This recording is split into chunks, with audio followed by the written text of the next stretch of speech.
Okay, our topics for today is on breeding and reproduction, and we follow this outline. First, I will give you an overview of the reproductive physiology, and you will appreciate it more when you now have your reproductive physiology or like in your physio 3, because there you will understand the interplay of the hormones. But at least for now, I will show you the graph of the interplay of 21-day estrous cycle of the cattle. Next, I will be showing you some of the practices that we do in the farm in doing breeding and reproduction. And it will be followed by the two main systems that we do in breeding, natural mating, and then the artificial insemination. For the artificial insemination, this is just to also include the different estrous synchronization that we do to pull or group the animals more efficient for the farm to have several animals in heat at a certain time so that it will be easy to manage them in terms of breeding them at the same time, feeding them, especially if they're already all pregnant, and then having like a calving season, no? So that the farm will be able to prepare properly. After insemination, provided that the animal will have any termination of pregnancy early on, we can do pregnancy diagnosis as 30 days post-breeding with the use of an ultrasound. And then if we're just going to do rectal palpation, then we can also do it at 16. There will be some more details that will be given on this as we go through the slides. This is the hormonal interplay that you have to be familiar with, especially if you're now in your third genealogy course. It's really important for you to understand and memorize them. So with your Physio 3, this will be more elaborated. But in this diagram, you see that there are several events that are happening, no, such as luteolysis, which is the death of the corpus luteum. And it's when the decline of the level of corpus luteum in the ovary is when we will have another event that would happen, which is now the ovulation. So as and when the corpus luteal dies, there will be an upshoot of another hormone, which is luteinizing hormone that will lead to the ovulation. Then after that, the breeding will ensue such that it can either be natural mating or artificial insemination, and hopefully pregnancy will commence, and that's when you will only have the major progesterone, which you can see at the chart at the bottom, no? That will be the major progesterone that will maintain the pregnancy all throughout the term, which is at 9 months, okay? On the chart below, if no, the animal did not become pregnant, so that's why you have this broken lines for the progesterone. So if that doesn't happen, so on the 21st day of the estrous cycle, there will be a reduction of the estrus of the animal. Okay, and also take note here, which but just to explain what you're seeing right now. Now, on the day of 9 or 10, there may be some gestational heat or just like false alarm heat, but it will not or it will not be as beautiful as the heat would be on the 21-day cycle. So you will learn more about this in your Physio 3, okay? So the GnRH means gonadotropin releasing hormone, okay, which will be the one to also release the LH, then the LH will be the one to cause the ovulation. FSH is a follicle stimulating hormone, which will be the one that would have follicles inside the ovaries. And you would need that follicle because later on, when it becomes mature, it will be the source of the egg to be fertilized by the sperm coming from the male founder. Okay. So from this picture, which is the cow in heat? Now from this still picture, is it letter A, the black one that is mounting? letter B, the brown one that's being mounted, or letter C, the Marites? Yeah. Can you please put it in the chat box? Is it A, the black cow that's mounting? Is it B, the brown one that's being mounted? Or is it C, the brown and white spot Marites? Okay, so we have some varied no answer, but it's generally more of the brown ones, letter B. Okay, so like I said, my disclaimer was in this still picture, no, so we don't have any information on the event that's happening before or after this picture was taken.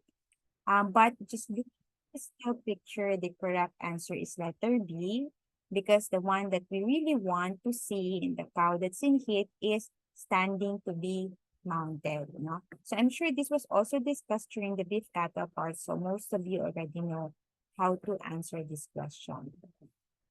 Okay.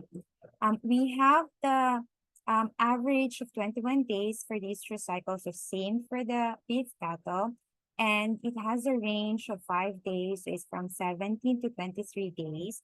The estrus period is generally 19 hours, which has a range from 18 to 30 days. And so we follow a rule we call the AM/PM rule. Once we see the cow in heat in the morning, then we do the afternoon, okay? The major sign that we want to really observe is the standing heat. And we have secondary signs such as those listed here. And I have pictures of this, yeah, to show you what it would look like, okay? But in this diagram, you will see the several activities of a particular cow, days before, on the day, and days after in heat. And you will see coming from walking, it starts from the day before up to the day after. The animal is in heat. So pay particular attention on the mucus discharge we're in. You will see like an increase in the mucus discharge a day before, from a smooth like consistency to a thicker one that is ropey, no? From a watery mucoid discharge to a thick discharge. And 1.5 days after the heat, you will see that there is a tinge of blood, which we call the metestral bleeding. So this is not the same as what humans are experiencing, where there is like a lot of blood, no, coming out from the female. But this is just very minute. But it's enough to make the mucus discharge look pink. Okay, I have a picture of that later on. So the cow also starts to be and just trying to be picky with the food and not much in starting from a day before to a day after. Okay, and the mounting activity also starts a day before, I actually 1.5 days before, 1.5 days after. So this is not a primary sign. So what we really want to see is what's being exhibited solely on the day of estrus, which is standing to be mounted. Okay, but don't get me wrong, it doesn't mean that if the cow that's mounting, okay, may not be in heat as well. So it's really important to observe this group of animals for a longer period of time. Okay, because it could be even also on the day of estrus. All of these activities are being exhibited, but it's only the primary sign that you can see on that display. Okay, so these are the secondary signs that you can look into. So on the base tail, you see ruffled hair because this is an indication that the animal is being mounted. Okay. And the animal becomes nervous, trying to bump all the other pen mates. Okay, it's trying to bellow. And then it also has the behavior of sniffing the vulva of other animals. And you see ropey discharge, right here, picture at the bottom, okay? It's becoming copious. And sometimes you will not see them like this. Sometimes you will just see like remnants on both sides. Okay, so you also have to look for those signs.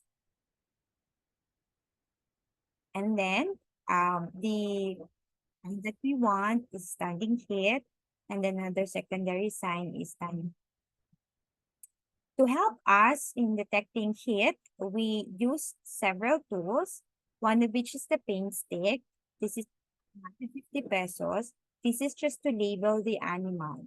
So you can use this to label it for whatever purpose, or you paint the base tail and see that on like the following day if the color subsided or has been erased. So it's an indication that the animal has been mounted several times because the paint has been removed. Okay. Other than that, if you do not have access to this paint stick because this is an imported, you can also use water soluble paint. So we commonly use this color bright blue and then bright green. Okay. Something that's not the usual colored blue and green that looks dark. No, so it has to be light blue or powder blue or light green. So that even from afar you can already see if the paint in the tail base has been erased. Okay. This is water-based, so it's important that you apply this when it's not in the rainy season. If you're grazing your animals and in the rainy season, so you will have a problem because they will just wash down, no? If they are outside and there's a heavy downpour. So you have an option, like especially if you are just housing your animals indoors, so this may be a good alternative for you. This one is, the one on top is Estrostech. So this is a sticker. And we rely on the scratching. No? So parang sa mga sanay scratch and win sa lotto like that or sa sweepstakes, ito, bagay sa'yo to. Kasi it uses the same concept, okay?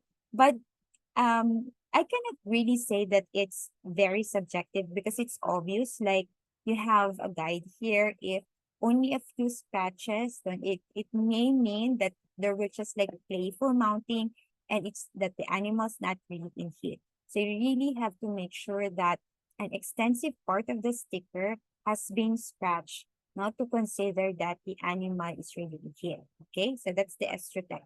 We also have to get this from abroad. And the one at the bottom is Kmart.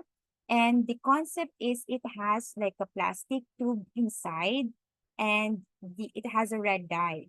So when someone mounts this animal, the tube will break and so the dye will disperse and it's an indication that the animal has been mounted more like several times. Okay.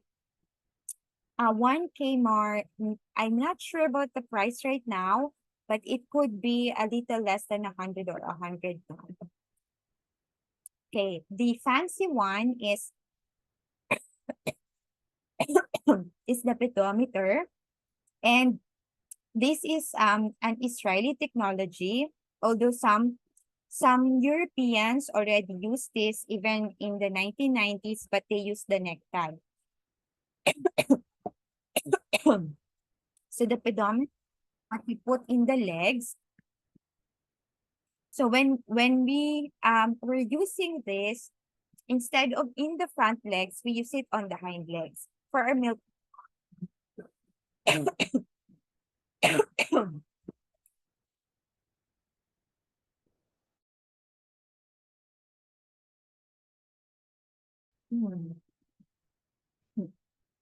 Hmm. Okay, so to proceed, the data coming from the pedometer will be sent to the receiver. This one is the receiver, which is installed inside the barn. And then the receiver will then send the data to the computer inside the office. So either from a laptop, a desktop, and this can also be installed in your tablets, iPad, and also in your smartphones. So the data that will be given here will be on the number of steps, which is an indication that the animal may be in heat. So once you have this data, in using this software from Israel, give you a list of animals that may possibly in heat, and then it is your job to investigate further. So we have this list, and then we put them in the holding pen, and then we do this close-up examination. Okay, so whether you don't have this software, you can do the heat detection from the field, and you put the animals inside the pen and then do your close examination.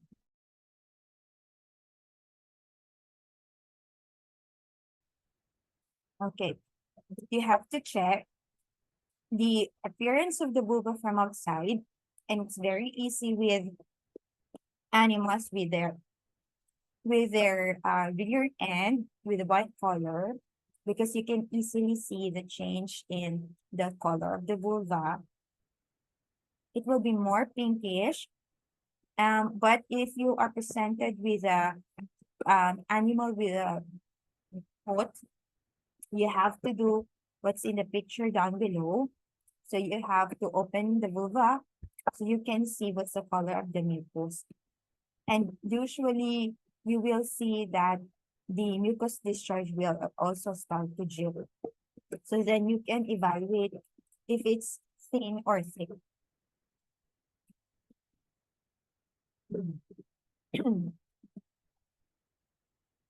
So this is the appearance of the vulva as and when the animal is not in heat, normal. And then when the animal is near heat, and you see that there's already a difference in the contraction of the vulvar muscles, it's starting to relax, and the color is now also changing from beige to light pink. At the bottom here, when the animal, bottom picture here, when the animal is in heat, the vulvar muscles are very relaxed, and now we see this ropey mucus discharge.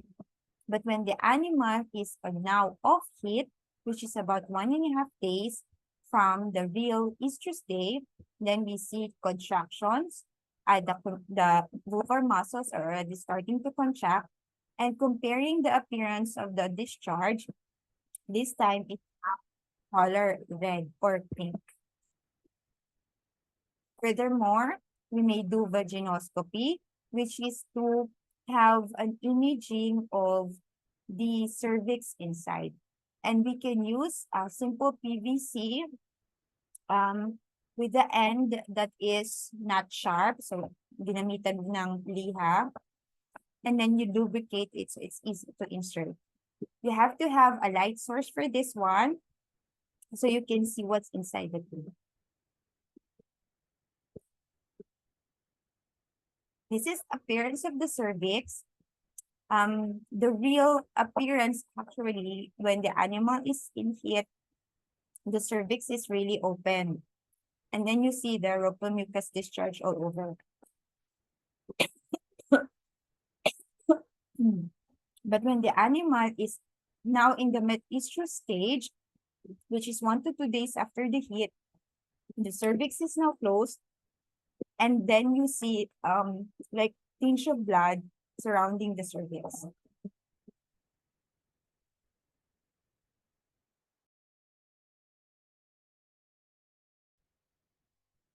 This is the timeline when to do.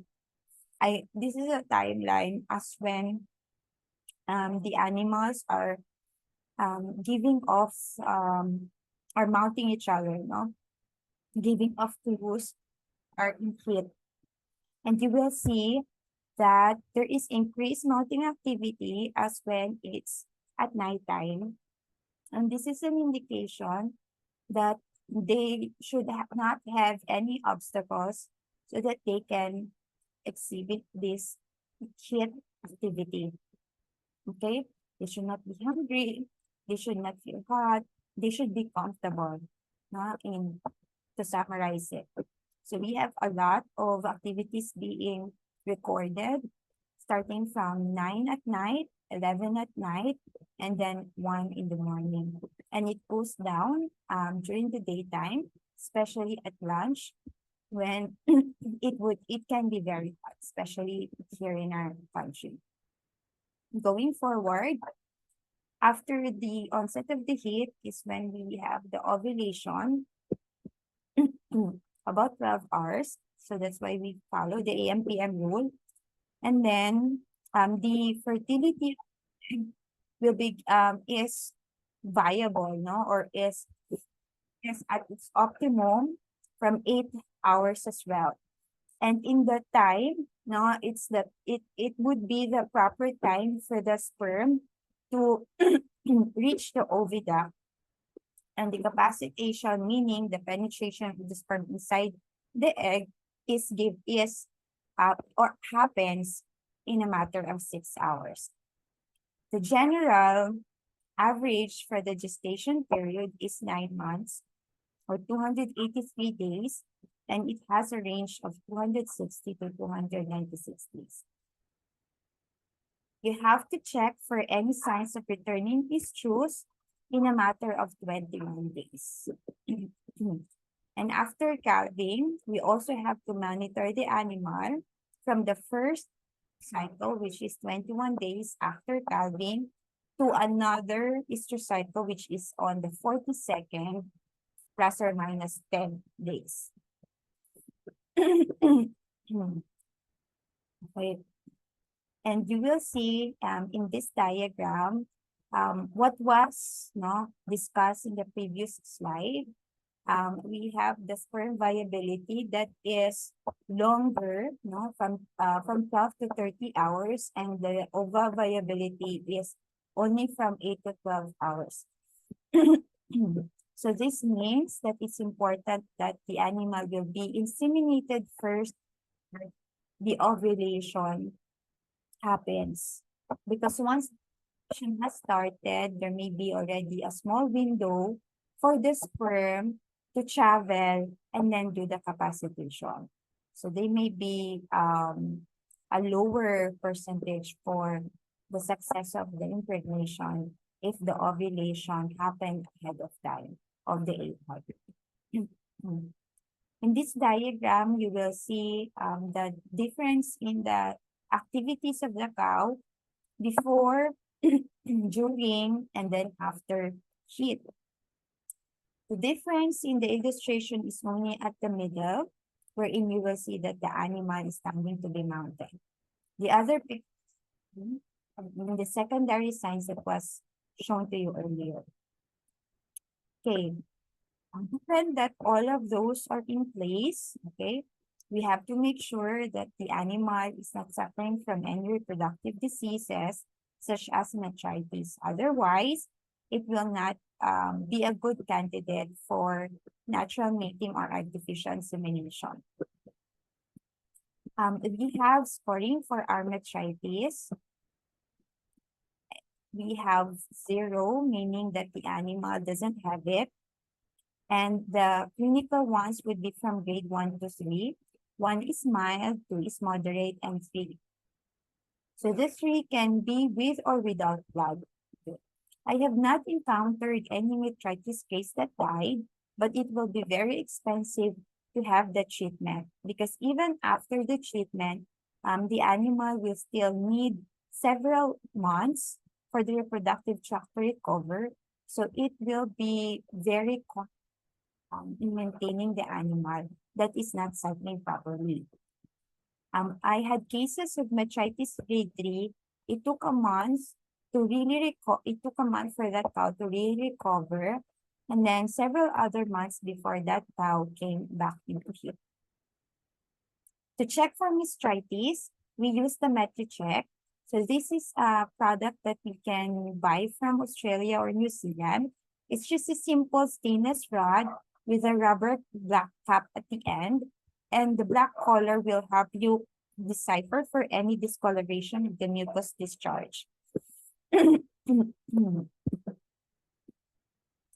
Furthermore, we have some guidelines in breeding our heifers, such that the standard is to have them at 350 kilograms body weight before we breed, and also ideally at the age of 18 to 20 months. Okay, there have been cases that that animals even at 21 months still have not reached this age. So we wait as when the heifers would reach this body weights. Okay, so whether it happened as when they are 24 months, okay, the advisable procedure or like the advisable um decision is to really wait as when they reach the 350 body weight mark. Otherwise, no, they will not grow anymore. The pregnancy will not be as healthy. The offspring may not be as big, no, if they are not on the 350 kilogram body weight mark. The milking cows have to be bred ideally 60 days after calving. So it is at this time from the day of calving up to the 60 days that we really feed them a lot because they are undergoing negative energy balance, meaning no, after giving birth they are very stressed and then they're lactating a lot. They're producing a lot of milk to their body reserves that are going out. So we have to feed them a lot so that they will go back to their normal body condition so that they would be able, so they would be in heat in a matter of 2 estrus cycles, which is on the 42nd day, plus or minus 10. Actually, it's plus 10, between 42 to 51 days, so that you can breed them already at this time.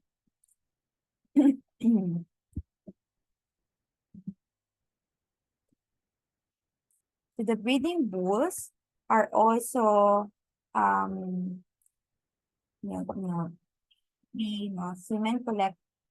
semen donors at the age of 18 months. Here in the Philippines, we have had experiences of using them as semen donors at the age of 24 months.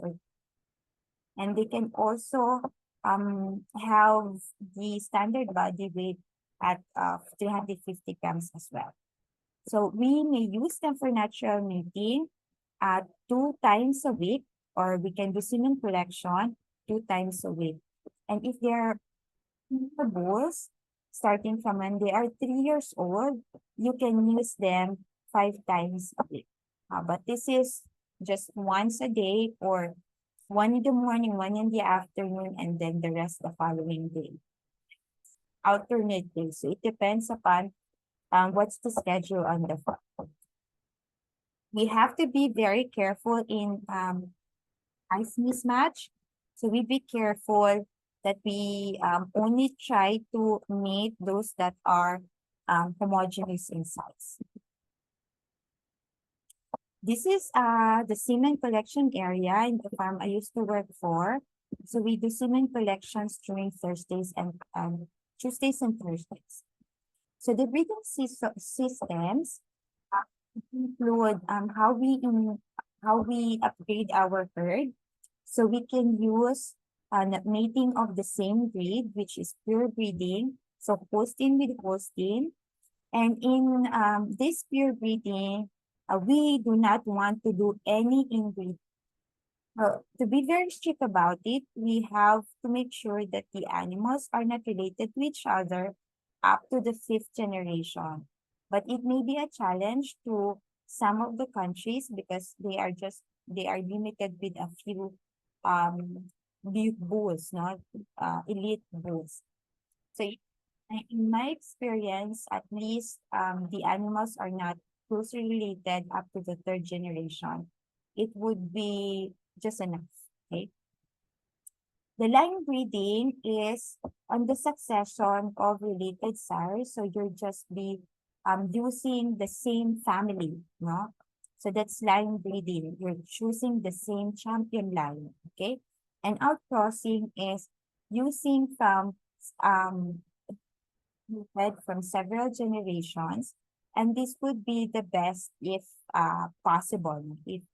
If it's possible to have access to animals from other generations or even from other families.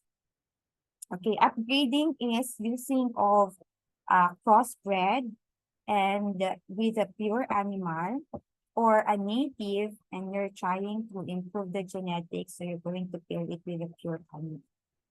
Crossbreeding, on the other hand, is using two breeds such as the Holstein Friesian and then the Sahiwa. So the offspring will now be called as a crossbreed.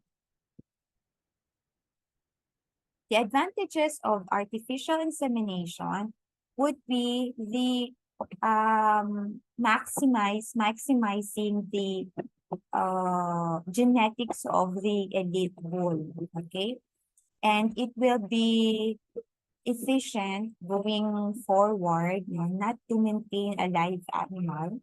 It is less dangerous, and I have heard stories, first-hand stories, that their co-worker had been killed by a bull. It's very important that we know how to deal with bulls, especially if we are tending to them. If we are going inside the pen, we have to be alert on of the exit points and so forth. So we would not have any accidents in trying to handle any bulls. Another advantage is to prevent venereal diseases, because in doing artificial insemination, the semen that we're going to be used has already been extended, and the semen extender has an antibiotic. So at least it lessens the bacterial venereal diseases. The disadvantage for doing this is the requirement of having someone to do it that is skilled. Okay, over time, if you're going to employ a novice AI technician, definitely there will still be some mishaps, so the pregnancy rate will be affected. And it will be very difficult to do AI in silent hitters, because you might not be able to really catch the proper time in doing the import. The requirements in doing the AI is to plan it out properly. So it does not only require having a skilled AI technician. It has to be that the animal that will be receiving the semen is of good health, that the management will be able to detect the heat properly, because the proper timing is very essential in doing the AI. Okay, this was me, I think a decade ago. So I was working in a dairy cattle farm in Calauan, Laguna. And that was me. I'm not sure if I'm doing pregnancy diagnosis there or doing the AI, but most likely I was doing ultrasonography. So we had several Holstein Friesian Sahiwa crossbreds and a few Holstein Friesian pure cows and goats. In doing rectal palpation and ultrasonography, so we have to find the corpus luteum, and what we want is a corpus luteum that is big and takes more than 50% of the whole ovary, because it means that it is a good corpus luteum. So especially if it's maintaining pregnancy, so we want the corpus luteum as big as possible so that it could produce a lot more progesterone to maintain the pregnancy. On the top picture, you see that the corpus luteum takes at least 50% of the ovarian size. At the middle picture, you see both the corpus luteum and then a Graafian follicle at the bottom of the ovary. And at the bottom picture, you will see that even though the corpus luteum has a crown, which is one way for you to palpate, it does not take 50% of the ovarian size. So the one that I would really want to palpate is the top and then the middle pictures. Now, this is the first or the most common estrogen synchronization program that we use. We call this the standard prostaglandin program. We use PGF2 alpha. A famous brand would be Lutalize. So this will kill the corpus luteum. And if you try to remember the diagram that I showed you under reproductive physiology, once you have the decline of the corpus luteum, you will have an upshoot leading to the ovulation. Okay, so then the animal will be in heat. So that's is what we do and what we want when we do this synchronization. On the day of injection of the PGF2 alpha, we do observe for heat in 2 to 3 days. And if the animal is in the optimum reproductive health, this would really show. But over time, we have a leeway of up to 7 days to observe for heat. And if it didn't happen on the first week, we can take an injection on the 11th day or 14th day. And in the following week, we try to observe for heat as well. Okay, imagine, try to consider that the animal has a 21 estrus day cycle. So if the animal didn't really come into heat in these 2 injections, most likely that she will come into heat on the 21st day, given that she is normal. No? There's nothing pathological about her reproductive system. This is the Lutalize I was telling you about. This is available locally. And it's important that females use gloves when using this, no? Because this is an abortifacient and it can readily be absorbed in our hands. So we have to be careful with this one. Second requirement would be the semen handling. It's important that the technicians also know how to handle the semen very well. They are very critical in terms of the temperature, so they can die easily if not handled properly. The next one is on the insemination technique of the technician. And this is a skill that we have to practice the time so that we would be good at it.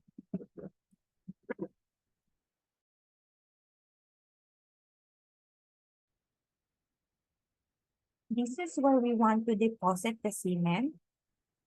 This is to show you how the reproductive tract would look like. And the area to where to deposit the semen is on the bifurcation, which is after the cervix. We do not practice infusing the semen on the uterine horn because it lessens the pregnancy rate. No? There were several studies that would say that the pregnancy rate is 10% higher if we choose the uterine horn with the corpus luteum. But over time, several studies would say otherwise.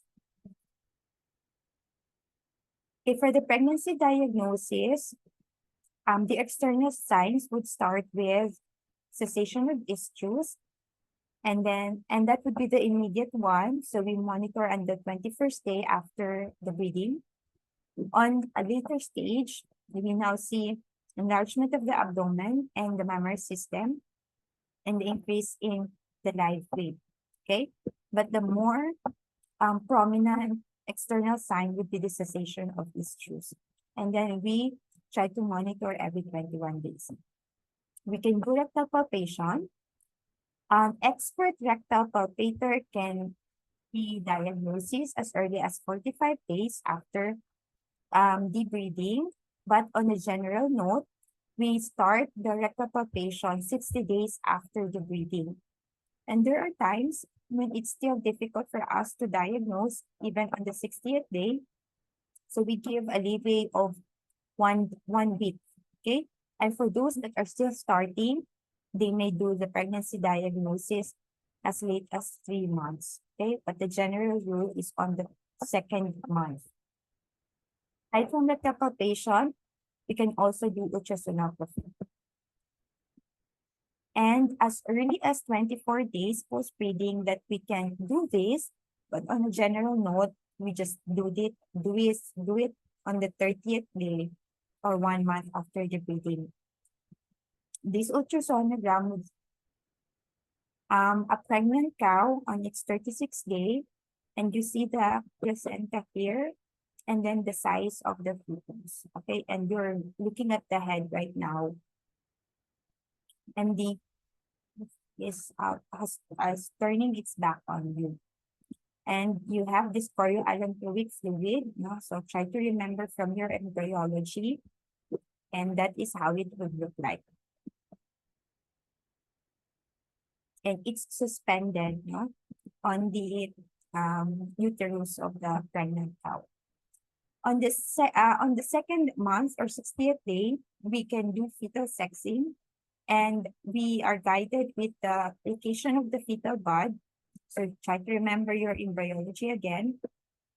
From the female, for the female fetus, we have the female bud behind the two hind legs, which is here. So this is the genital bud. The adult fate would be the vulva, okay? And behind it is the tail. For the male, the genital bud is behind the navel, where the prepuce will come out eventually, okay? And to be able to see this, the animal has to be on dorsal sternal view, no, towards you so that you can see it readily. Another picture of a pregnant cow on 7th day. So you see the genital bud is behind the two hind legs. So this one is a female. Okay. And additionally, if the animal if the female fetus or female calf was born to a male co-twin, there's possibility of femortenism. 90% of the female born to a male co-twin is a femorten, which means it is sterile. No, the reproductive tract of the female has not developed properly. So we use this probe, and if you cannot insert the whole length of the female calf, then it means that the animal is a femorten because the tract is only short and not patent. Okay? So that was the last slide for this one. And I see that there were questions, and let me try to